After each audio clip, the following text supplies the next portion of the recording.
Boa noite a todos. Com imensa satisfação, estamos aqui hoje na Associação Médica do Paraná, no mês que se comemora a mulher, o mês da mulher, ela que leva o mundo nas costas, né? Não é confete, não, mas é a realidade. E neste mês, instituída em defesa dos direitos femininos, a Associação Médica do Paraná realizará 3 AMPcasts especiais, no dia de hoje, no dia 18 e no dia 25. Não posso lembrar aqui da nossa diretora de defesa profissional, a doutora Viviane Lenk, que é uma das grandes idealizadoras de fazer esses podcasts, e também nossa diretora científica, doutora Dolores Bustelo, que inclusive agora recebeu o prêmio de Mulher Paranaense, como é que é? Esta iniciativa tem o objetivo de fornecer importantes conteúdos voltados à saúde da mulher e conta com a parceria da Sociedade de Obstetrícia e Ginecologia do Paraná, Sociedade Brasileira de Endocrinologia e Metabologia Regional Paraná e Sociedade Paranaense de Cardiologia. Este primeiro AMPcast especial tem como tema Inovações Tecnológicas, Saúde Sexual e Reprodutiva da Mulher.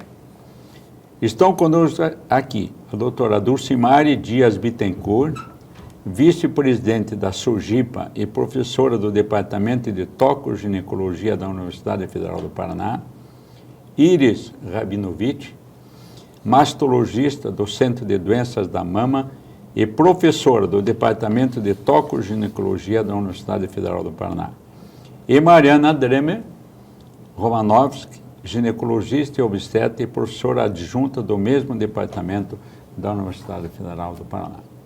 Então, sejam bem-vindos ao nosso AMPcast e com a palavra, começamos pela Mariana, né, Mariana? Podemos começar. Então, vamos. Muito obrigada e obrigado pela Associação Médica, pelo convite, da gente falar de mulheres, né, e de saúde das mulheres, para todos, para as mulheres, para a população geral e para os nossos colegas também. Quando a gente estava conversando, eu, a Dulce e a Iris, sobre esse podcast, a gente pensou em alguns temas e um deles, que eu acho que é um tema quente, é como é que funciona a vida reprodutiva da mulher que já passou dos 40 anos, que já está beirando ali os seus 45 anos e que é uma realidade, né? Uma mudança muito grande. Como é que funciona para planejar essa gestação e como é que funciona um pré-natal? Acho que é um tema que a gente poderia começar a falar. Muito importante. Né? Sim, as pacientes hoje em dia pensam mais na sua vida profissional, às vezes acham que não querem ser mãe e depois dos 40 anos mudam de ideia. Então fala pra gente, Mari, o que você diz para elas quando elas chegam e falam assim, doutora, é perigoso a gravidez na minha idade? Essas pacientes a gente vê que por essa questão social mesmo, né? Uma priorização de carreira, a busca por um parceiro ideal para muitas ainda. E claro, a contracepção disponível faz com que essas mulheres queiram prolongar muitas vezes ou muitas vezes não conseguiram realizar essa gestação antes. Quando a paciente chega com essa queixa no consultório, com essa pergunta, é muito diferente a paciente que chega para planejar a gestação e a paciente que já chega grávida após os 40 anos, né? A paciente que chega para planejar a gestação após os 40 anos é um momento que a gente consegue colocar todas as cartas na mesa para que ela possa ter a sua autonomia e decidir. Basicamente, a gente fala de números com essa paciente por primeiro, né? A chance de ter um bebê vivo em casa, é isso que a gente quer. E é isso que diminui muito com o passar da idade. Primeiro, por quê? Pelo risco de doenças, de comorbidades terem aparecido nesse momento. Por isso que não é a paciente 40 a mais, é aquela paciente. Será que ela já teve mais tempo de desenvolver hipertensão, diabetes, né, doenças reumatológicas, outras comorbidades, miomas? Mas será que aquela paciente que não desenvolveu essas doenças, que mantém o estilo de vida adequado, né, com a nutrição, com a atividade física, o quanto eu preciso me preocupar com comorbidades para essa paciente específica? Fato é, a paciente acima de 40 anos, ela estatisticamente, né, tem mais chance de ter essas comorbidades, tem mais chance de aumento de risco de praticamente todas as doenças obstétricas. Então, quando a gente abre o compêndio de obstetrícia, a maioria das doenças obstétricas, pré-eclâmpsia, diabetes gestacional, prematuridade, hemorragia pós-parto, aumenta a chance com o passar dos 40 anos. E tem a grande questão dos óvulos, que elas perguntam, e além disso os óvulos, né? Então essa paciente, ela pode ter uma dificuldade de ovular e com isso engravidar, essa é a primeira coisa. Depois essa paciente pode ter uma dificuldade de manter essa gestação, podendo fazer uma perda aí de primeiro trimestre. Veja, ao redor dos 41, 42 anos, o risco de perda gestacional no primeiro trimestre é de 50%. Se eu pegar uma moça abaixo de 35 anos, esse risco é de 15%. Então, é um risco que aumenta. A própria chance de engravidar, né? Uma paciente abaixo dos 30 anos, em 1 ano de tentativas, ela tem 85% de chance de engravidar. Uma paciente com 42 anos, ela tem cerca de 15 a 20% de chance de engravidar em 1 ano, não de ter um bebê em casa. E para completar, elas vão perguntar das malformações e o risco de malformação. E aí, mais números que a gente vai apresentar para ela. Por exemplo, síndrome de Down, que das malformações causadas pela idade do óvulo é a mais comum. Uma paciente de 30 anos, esse risco, números aproximados, né? 1 para 1000. Essa paciente com 36 anos tem um risco de 1 para 300.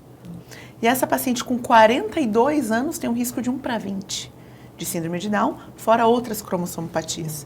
Bom, a gente tem que ter cuidado para expor tudo isso, porque a paciente fala tchau, né? Então não é para eu engravidar. Mas não é bem assim. Se a gente pensar numa paciente previamente saudável, com tudo aquilo que a gente conversou, né? Uma paciente que não tem problemas com obesidade, faz atividade física, tem a sua rotina, não fuma, né? Outras comorbidades hereditárias mais graves ela não tem. É uma paciente que menstrua todos os meses, então a chance dela estar ovulando é uma chance alta. Uma paciente abaixo de 42 anos, que é quando eu tenho realmente um aumento maior do risco de malformação, é uma paciente que eu vou dizer para ela, olha, o seu risco de malformação é de 1 para 60, se ela tiver 40 anos, significa que se eu pegar 60 mulheres de 40 anos grávidas, uma vai ter síndrome de Down, né? Todas as outras não. Então, quanto é que nós vamos juntas e junto com a família assumir o risco? Aí, detalhe, né? Se a paciente vai falar isso para mim com 35 anos, porque ela não tem nem previsão de formar família, aí eu posso oferecer, poxa, então pense em congelamento de óvulos, pelo menos idade de óvulo a gente ganha.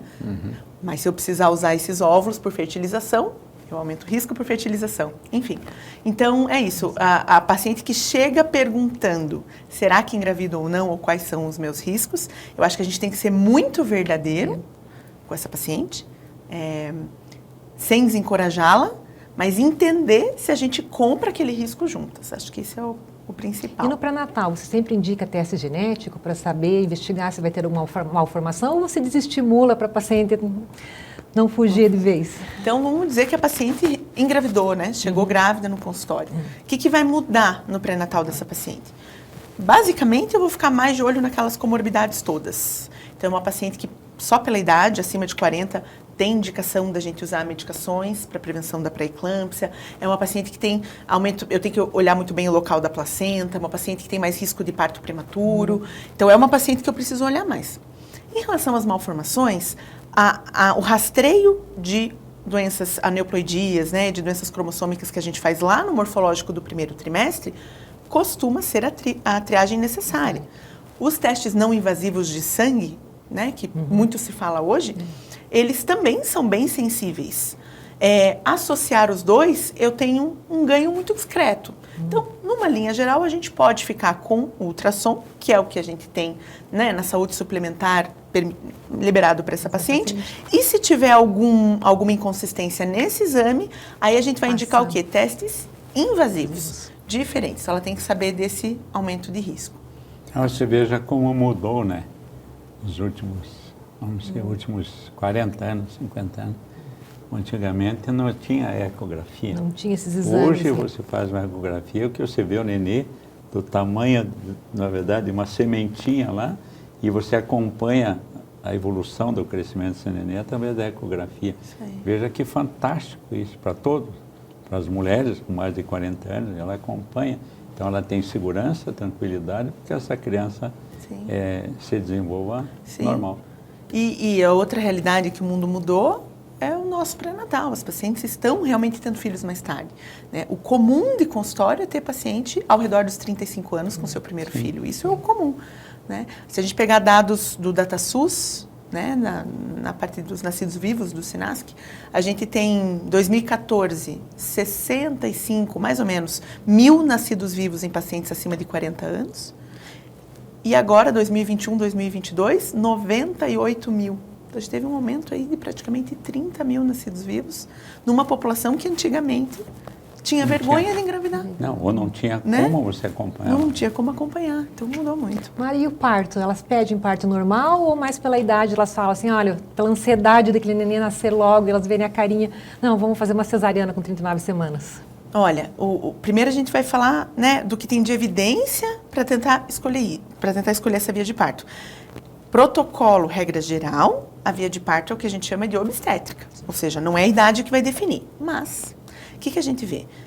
Na fisiologia, não existe envelhecimento só dos óvulos.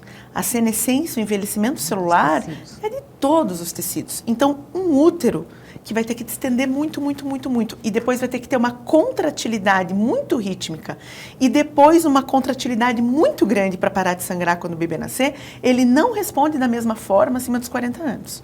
Então, tem mais chance dessa paciente ter trabalho de parto mais prolongado, com que a gente chama de falta de motor, menos contração, e também com alterações de rotação. Até porque a pelve dessa paciente, os músculos da pelve também, principalmente isso nas pacientes acima dos 45 anos e todo aquele estilo de vida. Mas a senescência, o envelhecimento do músculo do útero é uma evidência.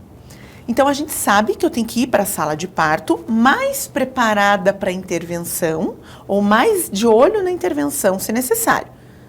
E tem o aspecto do medo da paciente, muitas vezes do obstetra, né? Por quê? Porque se eu colocar a grande palavra do parto normal, que é a imprevisibilidade na jogada, eu não sei se essa paciente consegue ter outro filho depois. Então, de novo, a gente nunca vai dizer para a paciente que ela não pode ter parto normal. Ela pode, mas um preparo fisioterápico, uma atividade física, um parto hospitalar, assistido por equipe multiprofissional, com a sala de cesárea pronta, aí, muitas vezes, ela vai ter um parto normal relativamente tranquilo. Acho que a gente não precisa desestimular essa paciente. Normal. Isso a gente já conhecia, né? Aquelas grandes multíparas que iam ter seu 14º, 15º filho acima dos 40 anos, elas já tinham partos mais difíceis, mas elas já tinham partos que sangrava mais, que fazia mais distócia, que tinha que fazer mais força e tudo mais. Né? Certo. E uma questão assim, passando um pouquinho da obstetrícia, mas mantendo os pacientes 40 a mais. A gente sabe hoje que a primeira causa de câncer na mulher é o câncer de mama. E depois dos 40 anos, pela Sociedade de Mastro e pela Febrasgo, elas devem iniciar a mamografia. E para a nossa paciente grávida, 40 a mais, amamentando, o que a gente faz nesse rastreio, Iris? Boa pergunta, Dulce. Então, acho que isso é uma questão que é muito importante a gente comentar. A mamografia de rastreio, ela está contraindicada na gestação. Então, a paciente gestante não deve fazer mamografia. Mas é muito importante a gente usar a mamografia nesse quadro quando a gente tem uma necessidade, ou seja, se eu tenho uma lesão suspeita, se eu tenho uma situação onde o meu risco, né, o meu benefício, vamos dizer, do exame supera o meu risco, eu posso e devo usar a mamografia. É um exame de baixa radiação. Hoje, se você fizer depois do primeiro trimestre, com proteção, ele é bastante seguro. Então, a gente vai usar nessa situação, quando a gente tem alguma questão específica que a gente precisa avaliar, que realmente justifica usar. Por outro lado, eu vou aproveitar essa pergunta para comentar uma coisa que eu acho que é muito importante. Assim como a gente também não deve fazer uma mamografia desnecessária na gestante, a gente também não pode esquecer que essa gestante, ela vai ter que olhar a mama nesse período, porque é um período muito longo, né? Então, ela engravida, depois vai amamentar, e às vezes entre a gestação e a amamentação vai ser 2, 3 anos.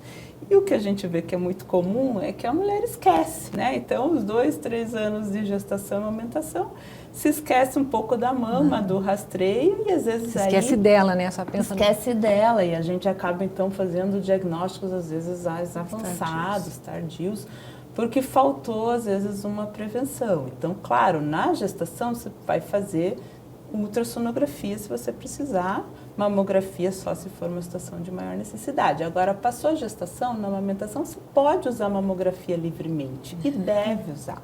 E ainda mais, acho que juntando com o assunto da Mari, é isso, como hoje a gente está engravidando mais tarde, tendo, né, essa situação muito frequente, a gente está engravidando na época do rastreio já. Então, essa é uma situação que antes não estava tão presente. Então, a gente tem que lembrar que passou a gestação, a mulher precisa da mamografia. Claro, nos primeiros meses, onde vai estar muito engurgitada a mama, vai atrapalhar um pouquinho a visualização. Mas a gente usa ultrassom junto, esgota a mama e faz o exame depois. Pode, dependendo, aí tem que analisar, né, cada caso. Às vezes espera um pouquinho passar os primeiros meses, se não tiver um exame muito atrasado. Mas às vezes a gente tem um exame que está muito atrasado, faz, nem que seja no começo, né? Então é importante a gente olhar isso de uma forma preventiva. O mesmo autoexame, né, tem uma tendência da mulher sentir nódulos e já, vamos dizer, prejulgar que é só um nódulo de leite, que não é nada, e às vezes a gente deixa passar uma situação importante. Né? E sobre... Desculpa, pode falar. Né? Doutora Mari, veja, quando você fala na paciente que quer engravidar acima de 40 anos, 40, 41, 42, não seria mais um exame a fazer e pedir para ela como que está a tua mama? Com certeza, né? com Acho que faz certeza, parte, né? Com certeza. Né? Tanto a parte de exame de histologia oncológica para o colo de útero, a mamografia, exames gerais. Pré-concepcional. Ela tem que fazer e as sorologias, com certeza, a avaliação pré-concepcional, que muitas vezes na paciente padrão que vai engravidar não inclui a mamografia, porque ela tem 30, 31, 32, né? Sim, e aí tem que estar em dia. Até perguntar a ele se essa paciente já chega grávida, né? De repente sem mamografia, justifica pedirmos ultrassom na gestação ou vai adiantar muito pouco? De 40 anos mais? Se eu não tenho rastreio recente, se eu não... Se é uma paciente que está com o seu exame, né, atrasado, não realizado, eu acho que vale a pena sim, se você tiver disponibilidade, né? Claro, se a gente fala em protocolo, o protocolo do rastreamento é mamografia sozinho, né? Na mama densa, a gente já tem indicação do ultrassom para complementar o rastreio. Imagina, numa gestante. Na gestante é essa situação, já tem uma mama densa, então, claro, depende um pouco da disponibilidade, mas eu acho que é importante sim. A ultrassom é uma grande ferramenta na gestante. Em todos os sentidos. Ele vai ajudar até passar o período.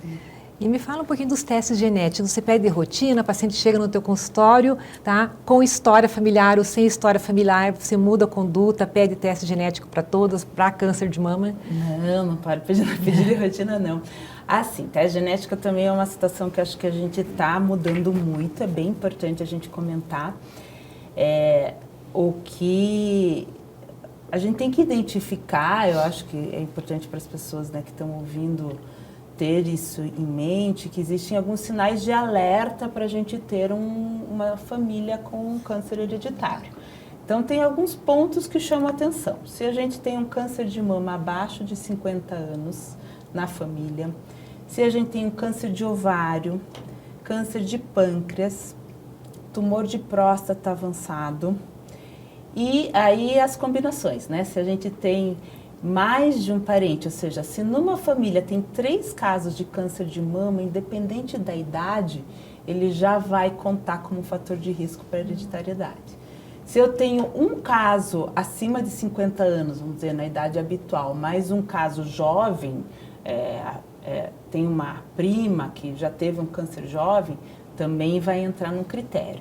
Então, de uma maneira geral, se na família a gente vê essas situações de tumores mais jovens, mais de um tumor na mesma pessoa, então às vezes a pessoa teve o câncer de mama e teve um câncer de rim, um câncer em outra localização, casos de ovário, pâncreas, é importante ser avaliado. É um teste que tem que ser muito bem orientado, né? Porque eu sempre falo para os pacientes, o problema não é pedir o teste, o problema é lidar com o resultado. Porque ela vai, se você detectar uma mutação, vai levar a um estresse grande. Então, tem que ser muito bem preparado. Então, isso normalmente é orientado pelo geneticista ou pelo mastologista ou oncologista clínico que tenha, né, um preparo nessa área, que esteja habilitado nessa área. Então, é uma área muito específica, eu acho que é um teste que tem que ser pedido com muita responsabilidade, com muita orientação, preparando a paciente para o resultado, para ela saber o que ela pode esperar, tanto se sim, se não. E no consultório aí do ginecologista ou do mastologista geral, a gente usa algumas ferramentas, que são ferramentas que calculam o risco. Então, quando você recebe paciente com essa preocupação, que é uma coisa que, graças a Deus, cada vez mais a gente tem recebido, pacientes que já procuram para prevenção para o risco familiar. Você vai avaliar esses critérios gerais e vai calcular o risco dessa mulher ter o câncer de mama ao longo da vida, usando esses softwares que estão ali disponíveis para todos. Se nesse cálculo você identificar que o risco de ter câncer de mama ao longo da vida é maior do que 20%, a gente considera alto risco. E aí sim a gente vai ter indicação do teste ou das medidas mais preventivas. Acho importante também falar para a paciente que não é porque o teste dela é positivo, ela vai ter o câncer, né? Existem outros fatores de risco importantes também que a gente tem que orientar, né? Preveníveis, né? Mas que precisa de consulta médica antes de solicitar um teste. Isso com um especialista. É muito importante, porque hoje você vê, tem testes genéticos que são oferecidos, né, de uma forma direta, às vezes, para a população, que depois a pessoa não sabe como lidar com o resultado, né? Então, acho que é uma situação bem...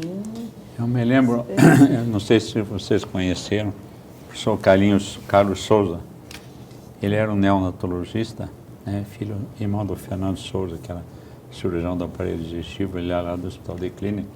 E na minha época de estudante, de recém-formado, por exemplo, meus filhos nasceram com a Abdala, com o Dr. Braga, e a primeira filha, minha filha, nasceu com o Dr. Abdala porque o Braga estava num congresso. E então, mas aquele consultório deles, todas as crianças eram recebidas pelo Carlos Souza, chamavam de Carlinhos Souza. E como acadêmico, como residente e tal, então eu me lembro do Carlinhos falando assim na sala de médico, eu operei muitas varizes lá na maternidade de Curitiba. Assim que eu voltei de São Paulo, eu operava muito na maternidade de Curitiba. E escutei muitas vezes o Carlinhos falar, quando ele pegava uma criança recém-nata, ele olhava, ele tinha um olho assim, fantástico, um olho clínico muito grande. E ele dizia assim, mãezinha, este é o teu primeiro filho, estou preocupado com algumas coisas, mas não esqueça que para um segundo filho, faça um teste genético. E na América Latina, ele falava, quem era o colega nosso lá da Argentina, vai você e teu marido fazer uma avaliação de vocês dois, para que um segundo filho venha com mais segurança. Nós estamos na expectativa que possa ter alguma coisinha, mas com toda a segurança, essa criança é normal, tal, mas quando você for ter o segundo filho, e ele falava isso, eu me lembro disso, eu guardei, porque na época, se veja, era uma coisa, 1900 e, quando eu voltei de São Paulo, 82, 83, então o teste genético era uma coisa rara. Sim, e olha como o aconselhamento genético virou uma grande área hoje, né? As pessoas têm acesso a essa informação e a gente precisa direcionar. Eu acho que o custo também, né? Porque antes a gente tinha um custo muito elevado já nos barateou testes, muito. Né? Então hoje a gente tem, primeiro a gente já tem, né, algumas situações onde a gente contempla pelo plano de saúde, já é um ponto.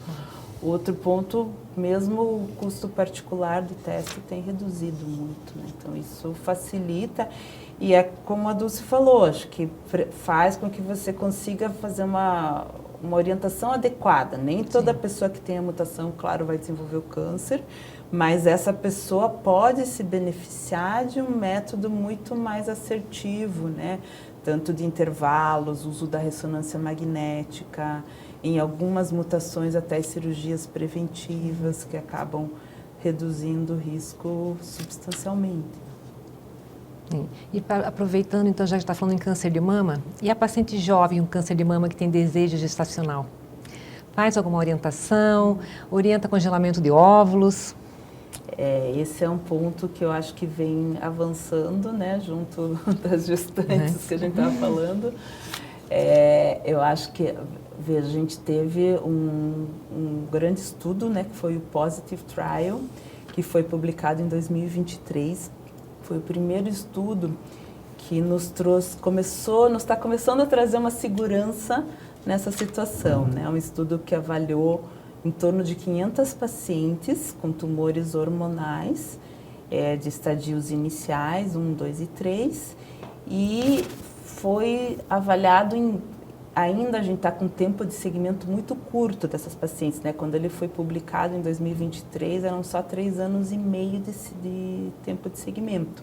Mas se observou que o índice, né, de recidivas da doença, tanto na mesma mama, na outra mama ou de metástase, era igual que das mulheres que não, vamos dizer, que foi comparado com outra corte, porque não tem como fazer randomizado esse tipo de estudo, mas foi visto que era tão seguro, vamos dizer, quanto, né, a mulher que não estava sendo submetida à gestação e a esse período de interrupção, porque não é só a gestação, né?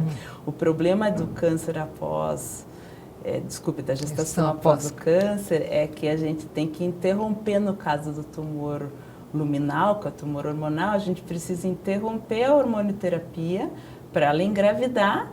E aí, entre o período que engravida e volta, né, a recuperar, vai-se em torno de 2 anos. Então, às vezes, são pacientes jovens, que já têm um risco maior, que vão ficar 2 anos sem a terapia. Então, isso sempre foi um grande dilema para o oncologista, para o mastologista, em que momento, né, a gente sabe que a gestação, por si só, ela não aumenta o risco de câncer, isso a gente já sabe, que ela não vai predispor ao câncer, mas o que a gente tem dúvida é nessa questão da suspensão da medicação, o tempo que ela vai ficar sem tratamento, qual que é o melhor momento de fazer isso, se você espera terminar o tratamento de hormonioterapia, hoje é pelo menos 5 anos. Aí às vezes você já tem uma mulher de 35 anos, com 40, né, já entra nos riscos que a Mari estava comentando. Então, é um grande dilema. Mas com esse estudo a gente começou a abrir um bom panorama. É um tempo curto ainda, mas ele está mostrando resultados iguais, né? Com segurança. Inclusive foi avaliado também índice de malformações, resultados obstétricos, e também foi igual, não teve diferença comparando com a corte. Então, acho que se abre uma boa perspectiva, sim, para essas mulheres poderem engravidar.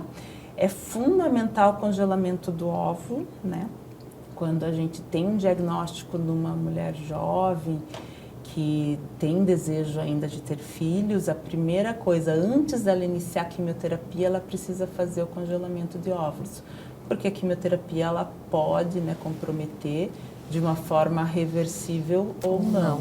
Então, sempre a gente tem que se preparar, fazer o congelamento, se depois ela conseguir reverter a sua fertilidade, melhor, mas a gente tem que ter isso preservado para caso ela não possa.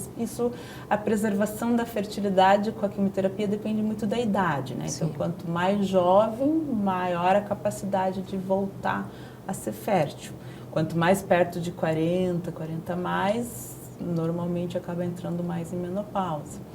Mas hoje, com o congelamento de óvulos, com a possibilidade de uma fertilização depois, com esse estudo que já começou a abrir um bom caminho, acho que a gente fez uma grande virada para o bem, para dar uma oportunidade também mulher engravidar. Da mulher não ter que sacrificar o seu desejo de ser mãe pelo câncer, né? Então, acho que isso é fundamental. Importância do diagnóstico precoce para a gente ter esse grupo de mulheres, né? Com certeza. A gente fala para o câncer de mama ser um capítulo difícil da vida da pessoa, mas não Que passa. que passa, que exatamente vai ter isso. mais vida depois. Só queria aproveitar para te perguntar, você falou de quantas pacientes jovens com câncer de mama, perto dos 40, que acabam entrando em menopausa precoce, né, por conta do tratamento.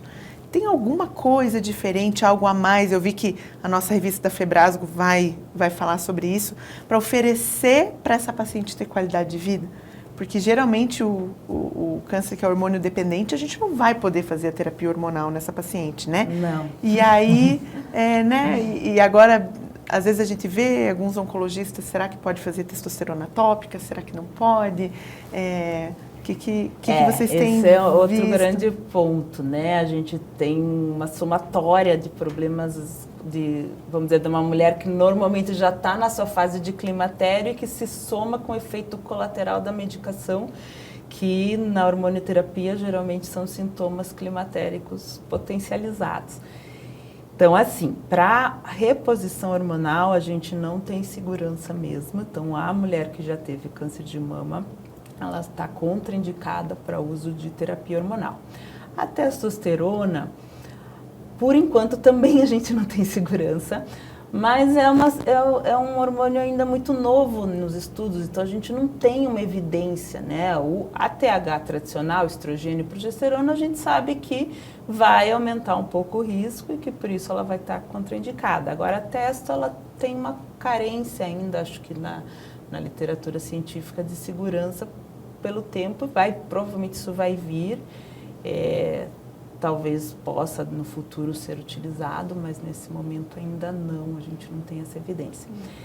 O laser vaginal acho que é um grande recurso, porque muitos dos sintomas geniturinários respondem bem, é totalmente livre.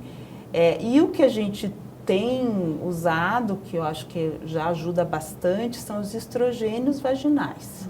Então, isso acho que é importante a gente separar. Uma coisa é a terapia hormonal sistêmica, comprimido, transdérmico, né? Não, mas o via vaginal, ele tem uma absorção mínima. Muito baixa, né? Então, essa é uma opção que a gente tem, e eu acho que já tem vários artigos que mostram a segurança do estrogênio vaginal, a gente pode utilizar. E tem uma droga que está para ser aprovada pela Anvisa, já está nos Estados Unidos, que é o fesolinitante, né? Ele age no centro térmico, então não é uma droga hormonal, tá? Com muita chance de trazer benefício para essas pacientes no sentido de melhorar as ondas de calor, tá? Mas assim, está ainda parado na Anvisa, esperando liberação para ser distribuído aqui no Brasil. Né? Legal. Essa também. E eu acho que agora a gente podia falar um pouquinho de colo de útero, né? Podemos falar um pouquinho de câncer. Né? Isso. O câncer de colo ainda continua com índices muito altos, em torno de 7 mil mulheres por ano morrem no Brasil, né? No mundo todo também, uma mortalidade muito grande. Né? De novidade, né? Já que a gente está falando de novidade aqui, o que o INCA está tentando fazer? Mudar o nosso rastreio, tá? Ao invés daquele rastreio com citologia oncótica, passar para a pesquisa do HPV. Né? Por quê? Porque o HPV é o causador do câncer. Né? Então, isso já está bastante adiantado lá. Então, eu acredito que 1 ano, 2 anos, a gente consiga substituir essa citologia oncótica convencional pela pesquisa do HPV.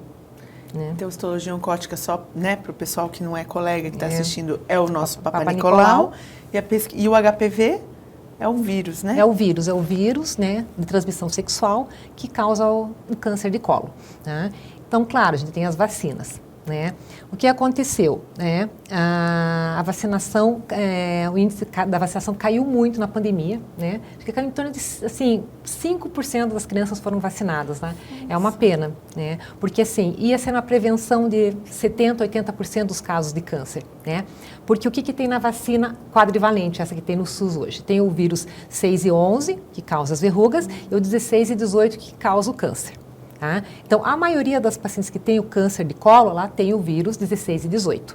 Tá? Então, com a vacinação, tá, ia cair muito a taxa do câncer de colo, desde que essa vacinação seja feita na infância, tá? Desde que a mulher ainda não tenha tido atividade sexual e não tenha entrado em contato com o HPV. né? A partir do momento que a paciente entrou em contato com o HPV, ela pode se vacinar, tá? Mas a eficácia da vacina já não vai ser tão boa, né? E mais recentemente eles lançaram aqui a vacina com 9 vírus, né? Nós vamos ter mais 5 vírus que podem causar o câncer de colo. A vacina, a nonavalente, vai dar assim, um aumento de eficácia em torno de 10 a 20%, tá? Para diminuição do câncer de colo. Daí você me pergunta, as pacientes que tomaram a quadrivalente devem tomar a nonavalente? Né? Assim, o ganho não vai ser muito grande, 10 a 20% de proteção. Tá? Ela é uma vacina particular, ela não está no SUS. Então, às vezes, se a paciente tem condições, faz, novamente, mais as 3 doses da nonavalente.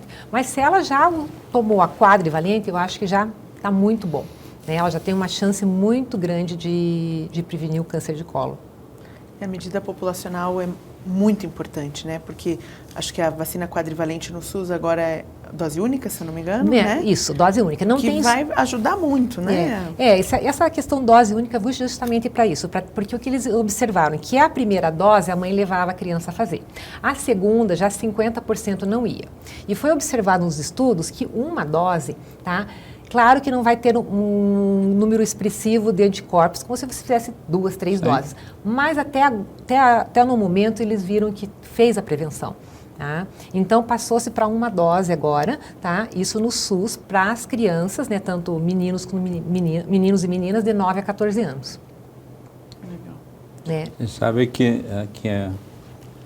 o acompanhamento nosso aqui a respeito do sistema vacinal nosso, né? Na pandemia, a diminuição de crianças vacinadas anti-pólio, anti-isso. Não foi só HPV. Foi assim, fantasticamente grande, né? De assustar, com o risco de daqui a pouco a gente começar a ter poliomielite, por falta da mãe levar a vacinar. Não, porque só você falava em surto, né? Que estava aí a pandemia e não leva a filha a tomar vacina.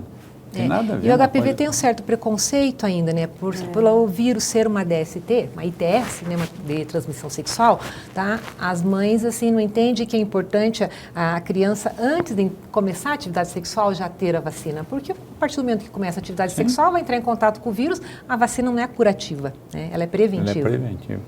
Né? E a vacinação está de graça aí nos postos. Eu acho que isso é muito importante dos que você colocou, porque a gente vê que ainda tem muita resistência, né? Muitas mães ficam inseguras de vacinar HPV, seja pelo próprio, né, receio de estar estimulando alguma situação, ou até pela própria segurança, né? Então, acho que é importante nessa tua mensagem de deixar bem claro que é uma vacina segura, que o objetivo não é o vírus, é o câncer. É o câncer de colo, né? Então, Com uma mortalidade altíssima no mundo todo, né? Muito alta. Tem o que a gente pegou de câncer invasor pós-pandemia. Nossa, a gente não consegue, assim, não foi até agora feito um levantamento, mas para quem trabalha no Erasto e eu que trabalho no Hospital de Clínicas, a gente observou isso, sabe? Tá? Aumentou o número de câncer invasor depois da pandemia. Por quê? Porque as pacientes também não foram examinadas, não procuraram os postos de saúde também. Assim, a culpa não foi delas, né? Porque assim, todos os postos se concentraram. Todo mundo tinha medo. Todo mundo tinha medo. Os postos de casa, né? Não dá para fazer nada. Os postos se concentraram em tratamento do Covid, então, né? Nem acho que é um efeito que infelizmente a gente sofreu na mama também, sofreu no colo de útero. Sim, todas as Acabou doenças foram tendo atrasos, mas passamos, graças a Deus, e agora acho que é importante se retomar. Eu acho graças à vacina. Graças, com certeza. Tem gente, né? Foi politizada de uma maneira. Eu tomei todas as vacinas. Sim. Assim, quando começou, eu tive Covid no começo, primeiros 2, 3 meses. Eu tomei tudo que tinha que tomar, né? Quando deu positivo, me ligou o Clóvis Aires, professor, veja como é que você está. Eu estou ótimo, porque eu comecei com uma dor no corpo e dor de garganta. Estava no consultório com dor de garganta, eu tinha tido dor no corpo. De manhã eu fui numa aula de paddle e eu disse para o professor, põe uma bola de cada lado para mim ver a capacidade do pulmão. Bem, cheguei no consultório, apareceu dor de garganta. O que eu fiz? Vai ali na farmácia, minha enfermeira, e compre azitromicina. tomei tudo que tinha que tomar. Tudo que se falava, eu tomei. Por quê? Se não fizer efeito, vai sair aonde? Pelas vias urinárias. Não vou eliminar? Vou. Então, tem 23 milhões de pessoas que tomam hidroxicloroquina para artrite reumatoide. 23 milhões de brasileiros. E ninguém morreu do coração. Não, que pode dar infarto, pode dar... Então, a vacina, eu acho que é fantástico. Se não tivesse a vacina de poliomielite, eu conheci o professor Alberto Seibo, pessoalmente. Ele veio em Curitiba, eu era médico do Hospital Oswaldo Cruz. E lá ele nos ensinou uma coisa, ó, lavem sempre as mãos. Mas não esqueçam que o vírus entra pelo orofaríngeo.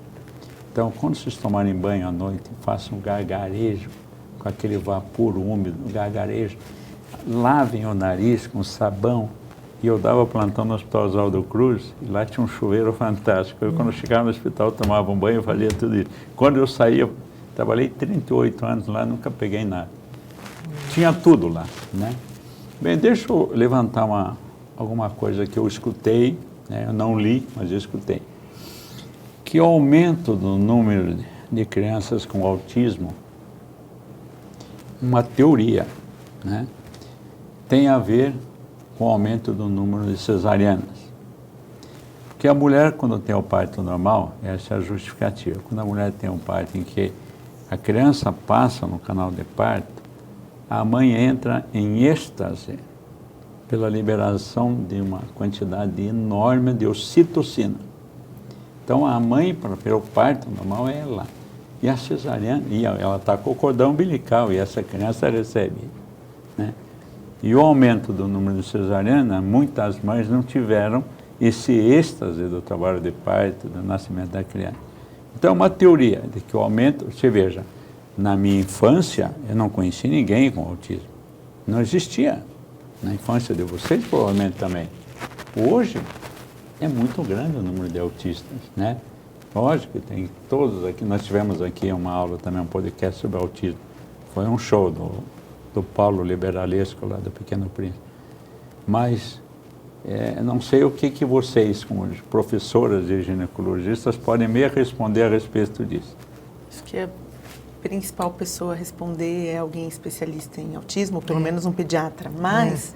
Eu perguntei para ele. Mas, da parte obstétrica, e até porque fiquei a parte do doutorado na saúde da criança e do adolescente, na neonatologia, é que o autismo é um diagnóstico que é um espectro, né? E isso é multifatorial.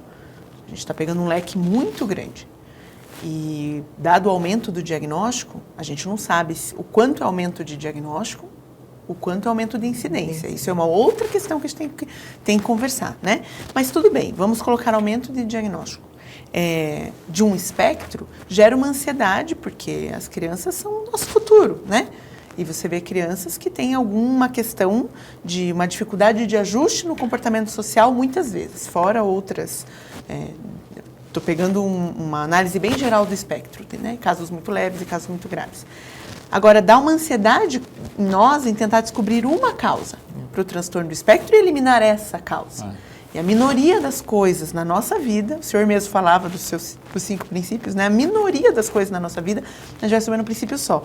Com o autismo, a gente eu pelo menos desconheço um estudo específico, mas teve uma época, até o Dr. Carlos Miner me contou essa história, que por conta da microbiota da vagina, e a gente sabe que a microbiota da vagina coloniza o trato gastrointestinal do recém-nascido, e o leite materno coloniza o trato gastrointestinal do recém-nascido, prevenindo doenças a longo prazo e doenças metabólicas, doenças, prevenção de saúde mental, um monte de coisa, estudos que estão começando. Pegava-se, no bebê que nascia de cesárea, uma gaze com o extrato ali da secreção vaginal da mãe se passava nesse bebê. E aí os estudos não muito grandes mostraram que isso não apresentou um benefício, não mostrou aumento de infecção, mas não apresentou benefício. E é uma prática que nunca entrou. Então, acho que se é uma hipótese, ela é uma hipótese que tem que ser fundamentada, né? Quando a gente fundamenta uma hipótese, o que a gente faz? A gente pega essa hipótese e a gente vai testar. Então, testar poderia ser uma hipótese a ser testada. O que eu acho que hoje, nesse mundo de informação acessível, que é um presente para a humanidade, ter informação acessível, que antes ficava só na figura de um livro ou de um professor, né, agora é acessível, é legal não só a gente que está na universidade, nem o aluno, mas a pessoa que está em casa, ela entender o que é uma informação de qualidade. Eu tenho uma hipótese que seja por conta disso. Essa hipótese precisa ser testada, porque se a gente repete, pode ser que seja uma grande inverdade e faça prejuízos, né, inclusive aumentando. Porque assim, a Europa continua com taxas baixíssimas de cesáreas. Será que o autismo lá também não está em nível... Não sei. É uma coisa você pesquisar. Né? Então, mas é interessante a gente parar para pensar o que está na nossa mão para que a gente melhore a vida de quem está chegando. Né? Qual que são os passos que estão na nossa mão? E aí acredito que uma mãe que fez um pré-natal, que se planejou, que conseguiu colocar na vida dela atividade física dentro do que ela consegue fazer. E aí a gente mostra para a paciente que todo mundo consegue um pouquinho, né? Se ela conseguiu uma alimentação de qualidade num país em que a alimentação de qualidade custa dinheiro, né? Mas se ela conseguiu essa alimentação de qualidade, se ela tem um apoio na família e ela dá esse apoio para a família. A gente fala muito da mulher receber, mas a mulher que também apoia a sua família, a sua comunidade, essa é uma mulher mais feliz. Quem sabe uma mulher mais feliz possa ter ou menos um filho autista, mas certamente ela vai levar essa experiência de maneira mais positiva.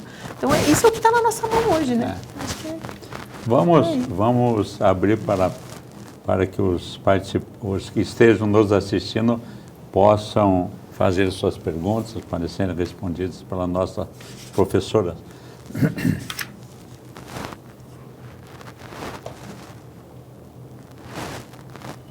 Que bom. Todas as professoras agradecem o comentário. Sim. Né? Que bom que está atingindo público leigo. Na verdade, não só colegas, mas o público leigo.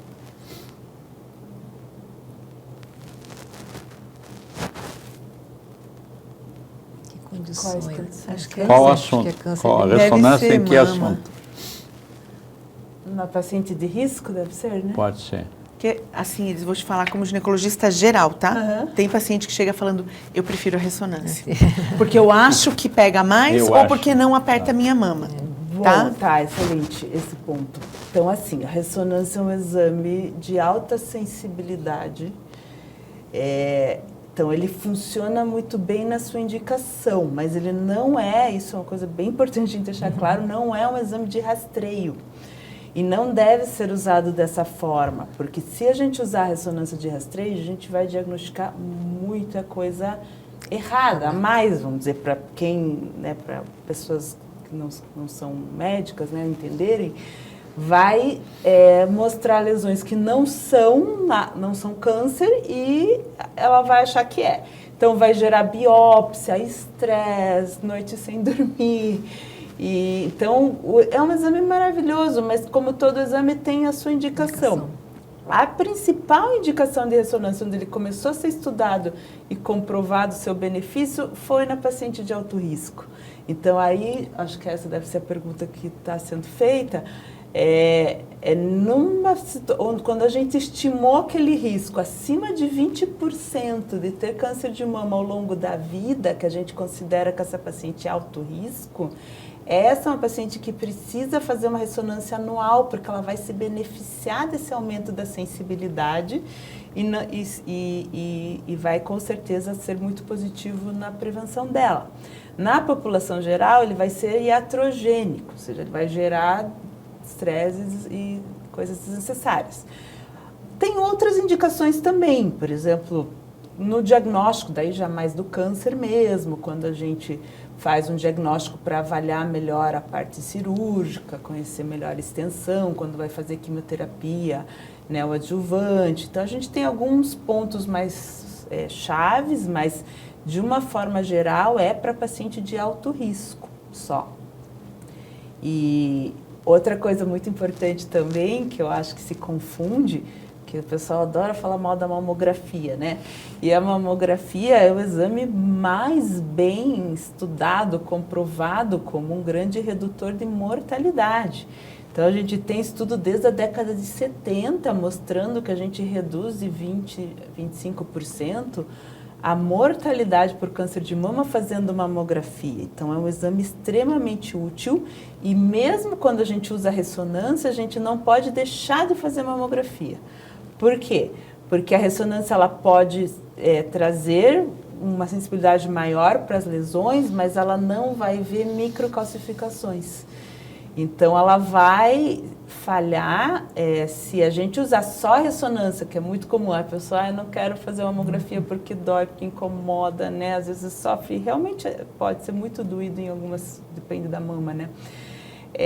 A gente vai perder lesões de baixo grau que vão se manifestar como microcalcificações se a gente trabalhar só com ressonância. Então, numa pessoa de alto risco, a gente vai usar as duas coisas, mamografia e ressonância anualmente, né? Na população geral, então, acho que a gente podia deixar claro nessa essa mensagem, a indicação é mamografia a partir de 40 anos, anualmente, e usar ultrassom para complementar na mama densa ou quando tem alguma investigação de nódulo. Mais algum participante com perguntas?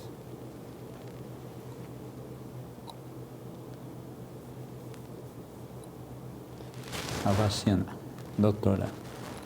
Bom, você pode tomar a vacina até o fim da vida, se você quiser. Mas, assim, é importante frisar que para a criança, tá, que não começou atividade sexual, vai ser a fase mais ideal, porque ela não entrou em contato com o vírus ainda. A partir do momento que ela começou a ter vida sexual, a vacina já não vai ser tão eficaz. Tá? Mas a vacina pode ser tomada em bula, fala-se até 45 anos.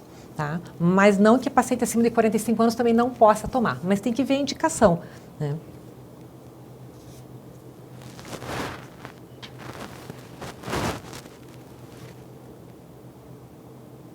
Dulce, a paciente que já teve HPV, faz vacina? Qual é a intervenção? A reposição hormonal. Reposição hormonal, um paciente sem câncer ou com câncer? Bom, Acho que sem Usa dos dois. eu acho A que resposta é de duas maneiras. Com câncer a gente já falou, né, que tem contraindicação da reposição hormonal. Agora sim. Câncer de mama, né? Câncer de mama. Né, o câncer de colo do útero não tem contraindicação. Tá? Em relação à reposição, acho que uma principal contraindicação é o câncer de mama. Tá? As outras doenças, hipertensão, diabetes, O próprio tabagismo. tabagismo, isso não contraindica a reposição hormonal. Tá? E a gente é super favorável, tá? Tem vários benefícios, além de melhorar a qualidade de vida, o paciente não ficar tendo aqueles calorões, tá? A reposição hormonal ajuda muito a paciente, melhora sono, melhora a disposição, então a gente é super favorável à reposição. Feito, né, da maneira como você tem que fazer, né, Dulce? Sim. Uma janela de oportunidade para melhorar risco, né, não ter piora, pelo menos de risco cardiovascular, a saúde óssea. A questão hoje é que hormônio virou outra polarização, né? Ou eu sou contra ou sou a favor. Sim. Né? E ele é como uma ferramenta na nossa caixa de ferramentas, não é bom nem ruim.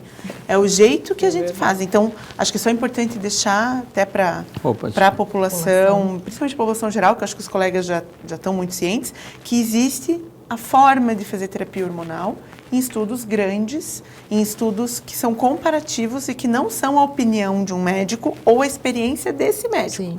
mas sim protocolos grandes, né? E se o médico... Com segurança, né? Com segurança. Tem que ser prescrito pelo médico, não adianta chegar na farmácia, vou pegar a reposição que a minha vizinha pega. É comum lá no ambulatório, né? A paciente, estou tomando esse remédio aqui que a minha vizinha toma. Tomou, né? Então, ou um médico que faz a sua próprio protocolo. A gente tem que tomar cuidado, né? Protocolo do Dr. Fulano. Isso não é a medicina que... Isso não existe, né? Mas tem. Mas tem, Os então... hormônios né? tem um abuso, né? Acho que nesse sentido. E lembrar que hoje, inclusive, tem site para a gente colocar quando achar que uma prescrição é abusiva, mas a terapia hormonal bem feita, assim como a gestação nas pacientes um pouco mais velhas, a terapia hormonal mudou o que é uma paciente climatérica, né? Hoje colocam-se chips, né? Sim. No braço, chip de testosterona, sabe, no homem.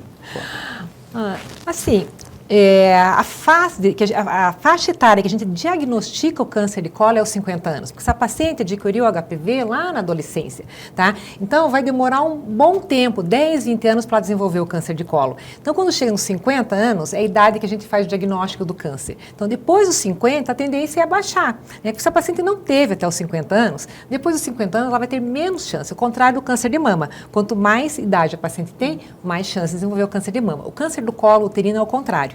Tá? A paciente ali por volta dos 40, 50 anos é a paciente que tem que ser mais rastreada, porque se ela adquiriu esse HPV lá com 17, 18 anos, essa faixa dos 40 vai ser a hora que o câncer está explodindo. Por isso que a paciente tem que fazer o rastreio e prevenção, né, na idade a partir de 25 anos. Não adianta eu também fazer preventivo na paciente novinha de 18, 19 anos, essa aí não vai ter câncer de colo. Tá? Então foi estipulada uma idade que a maioria do mundo segue, alguns países até começam essa investigação com 30 anos, aqui no Brasil a gente começa com 25 anos. 25 anos começa o rastreio para o câncer de colo e a paciente tem que fazer esse rastreio até os 64 anos.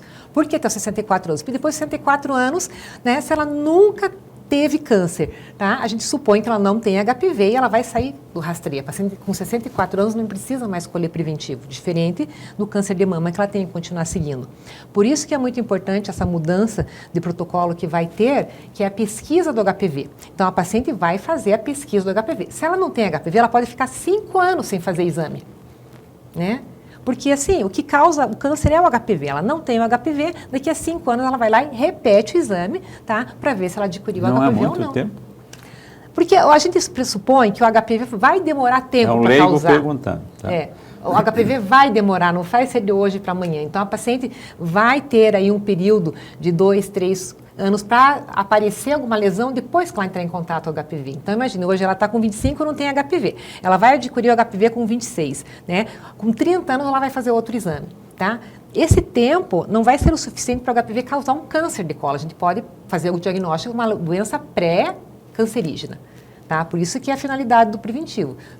Diagnósticos de doenças pré-invasivas, pré-cancerígenas, que a gente trata. Porque a partir do momento que a gente faz diagnóstico do câncer, né, o tratamento é horrível, a gente sabe, radioterapia, quimioterapia, né, e a gente não vai ter certeza, né, dependendo do estadio, quantos anos essa paciente vai viver. Né, e às vezes não tem qualidade de vida também. Não tem qualidade de vida. Então, como eu te falei, 7 mil mortes no Brasil. Todo ano é isso, 7 mil mortes de pacientes com câncer de colo uterino. E tudo começa pelo Papa Nicolau. Começa pelo Papa Nicolau, que já vacina, também na década de 30, né, foi descoberto. E assim, outro fator importante que eu acho da pesquisa do HPV é que a paciente pode fazer até uma autocoleta. Aquela paciente que não gosta no postinho, porque tem vergonha, né, que vai colocar o espéculo que é dolorido, ela mesma pode fazer uma autocoleta com um cotonete, né, porque o exame é muito sensível. E claro, se naquele exame mostrar que ela tem HPV, ela vai ter que prosseguir a investigação. Mas se ela não tem o HPV, né, ela pode fazer um novo exame daqui a 5 anos só. Que bom. Eu gostaria de agradecer. Opa! Ah, sim, com certeza. Eu ia fazer esse comentário agora. Eu queria agradecer, começando pela doutora Cássia, presidente da Surgipa, e a nossa diretora de defesa profissional, a Viviane, que está muito envolvida na saúde da mulher. Ela é hemodinamicista, então ela tem um grupo de cardiologistas. Sabe? Então vamos fazer um mês aqui, porque ela é a nossa diretora, vamos fazer um mês da mulher, vamos fazer um mês da mulher. E a doutora Cássia vestiu a camisa e por essa razão vocês estão aqui. Sim. Eu quero agradecer publicamente aqui a minha diretoria, nossa diretoria é muito unida. Todo mundo está junto, tanto que eu contei para vocês que nós estamos fazendo um conselheiro aqui, fazendo o planejamento estratégico para 2033. São 25 tópicos, tá? E quero 25 tópicos para chegar em 2033. Esse ano serão 7. Um deles é o Congresso para Médicos Generalistas. Tem outro que eu gostaria de citar aqui, é uma medalha que nós vamos dar aos que será chamada Medalha Heróis de Curar. Para quem essa medalha? Todas as sociedades científicas, estou falando em Paraná, todas as sociedades já foram conversadas, já tivemos reuniões. Nós estamos fazendo reunião dia e noite, que é dia me tocam de casa, mas eu acho que já acostumou. Essa medalha Heróis de Curar, a sociedade científica vai escolher dentro da sua sociedade, dentro da ginecologia, quem é aquele médico vivo que foi precursor e que está vivo aqui do crescimento da ginecologia obstetrícia aqui no Paraná. Deve existir muitos, mas essa medalha será entregue anualmente daqui para frente. Esse ano será dia 30 de maio. Pegamos as nossas regionais da Associação Médica. Todas as regionais vão indicar, né, um médico daquela região que foi um dos médicos que esteja vivo, lógico, mas que está lá ainda, lúcido e tal, e que foi aquele médico que a maioria dos médicos mais jovens chegaram, ele já era lá, já era conhecido, às vezes já foi prefeito, já foi isso. Quem que eles vão indicar para ser heróis de curar? Até o dia 20 desse mês nós estamos recebendo as indicações. Indicações que nós estamos recebendo fantásticas. Por enquanto tem um em memória, que foi o professor Roberto Clausi, que foi o precursor das UTIs aqui em Curitiba, no Paraná, e do Brasil. Ele foi, então a Sociedade de Terapia Intensiva indicou o professor Roberto Clausi. Então isso nós estamos fazendo, e a Associação Médica indicou, a diretoria indicou o Dr. Antônio Celso Nunes Nassif. O Dr. Antônio Celso Nunes Nassif foi nada mais, nada menos o responsável por tabela de honorários médicos, que era reatualizada anualmente, e toda a medicina suplementar pagava e aumentava o valor da inflação do ano, e isso em 1982, a primeira tabela de honorário, e o Dr. Nassif. O Dr. Nassif foi o único paranaense presidente da Associação Médica Brasileira por 4 vezes. Eu tive a honra de trabalhar com ele como diretor científico da MB de 95 a 99, em 2 gestões com ele. E ele é membro da academia, quer dizer, em termos de associativismo médico, no Paraná é o Nassif. Então a diretoria daqui, espero que esteja bem. Hoje ele está hospitalizado com uma pneumonia, com 91 anos. Mas eu fui lá ontem, falei com ele, hoje eu vou sair daqui, vou passar lá. Mas já me dá a notícia que ele já melhorou bem e tal, então vamos rezar aqui. Bem. Então essa é mais uma das missões. E tudo aquilo que eu gostaria, que a Cássia sabe disso, eu pedi para você traga mais pescadores, nós precisamos de pescadores, tanto que o Júlio Agostini fala muito que a gente tem que trazer como Jesus arrumou os 12, nós queremos 12 pescadores que venham pescar, não sócios, pescar ideias, trazer ideias do que a Associação Médica pode fazer para o médico que está, nós não sabemos aonde ainda, mas o que ele precisa. Como nós saímos da faculdade sobre gestão de consultório? Nada. Gestão financeira? Nada. Educação médica continuar, com raras exceções, algumas sociedades fazem, é a nível nacional, mas no Paraná nós temos que ter. Então tem uma série de coisas que nós estamos fazendo em termos de associação médica. Então quero agradecer à minha diretoria. Estou aqui nessa reunião com nossos professores de ginecologia por razão do ofício de ser o presidente. Mas tenho certeza que de ginecologia, eu entendo tanto de ginecologia quanto de motor de avião, quer dizer, nada, né? Mas eu agradeço a vocês a disposição de virem aqui e passar isso para a população, né, que está assistindo. Olá, a próxima MPcast sobre saúde da mulher estão organizadas com colegas da Sociedade de Endocrinologia no dia 18 e de Cardiologia dia 25. Então todos vocês vão assistir também. Com certeza. Obrigado, agradeço a presença e até a próxima. Obrigada. Obrigada.